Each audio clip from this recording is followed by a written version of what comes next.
Kenapa kalian yang nonton video ini di Indonesia, yang mungkin lagi mikir mau nyicil mobil baru itu, kenapa kalian harus beli? Karena BYD udah ada di sini, di jalan tol kita, di lobby mall kita, dan mereka siap nih. Simpelnya ya, strategi ini tuh ada 3 skenario. Skenario pertama ya, kalian sebagai customer. Gue aja mau beli mobil BYD, karena mereka masuk, banding harga, merebut market, bahkan sampai maksa merek Jepang kesayangan kalian. Panik terus ngasih diskon gila-gilaan sampai puluhan juta. Apakah itu fair play? Bisa jadi. Tapi misalnya 3-5 tahun ke depan, kalau pabrikan Jepang merasa margin bisnis di Indonesia udah hancur, nggak sustainable, dan mereka mulai tutup pabrik, angkat kaki, ya bakal banyak kerugiannya lah. Karena memang pas dibilang bisnis salah nggak berkompetisi dengan target monopoli. Kalau untuk kebutuhan bisnis sebenarnya nggak salah. Tapi kalau dari titik monopoli, ini kayak cerita-cerita startup kan, kalian akan bergantung 100% pada ekosistem servis kendaraan di China ini, yang supply chain-nya ya bergantung sama perusahaan di luar kita. Kalau tiba-tiba harga spare part naik 300%, ya kita nggak punya pilihan lain. Skenario kedua, ya mimpi dari industri otomotif lokal. Asal kalian tahu, Indonesia tuh sebenarnya punya ekosistem manufaktur yang lumayan lah. Kita harus ngincer ini buat grow. Kita punya lebih dari 1.500 perusahaan komponen otomotif lokal yang kesebar dari Cikarang sampai Kerawang. Mereka ini vendor tier 1, tier 2 yang urat nadinya hidup dari nge-supply komponen ke Toyota,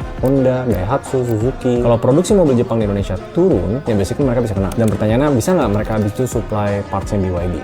Yes and no. Tapi mostly no. Karena BYD pegang vertical integration dan teknologinya itu sangat tertutup. Ya ini skenario kedua. Skenario ketiga, itu penciptaan tenaga kerja. Kita tuh sering disuapin narasi kayak, oh bagus dong, BYD komitmen investasi triliunan, bangun pabrik di Subang, buka puluhan ribu lapangan kerja buat warga lokal. Ingat nggak kasus Brazil tadi? Memang BYD itu bangun fasilitas fisik pabrik, tapi pekerja konstruksinya diimpor langsung dari Cina. Nah, tapi intinya kayak gini, apa sih kesimpulannya?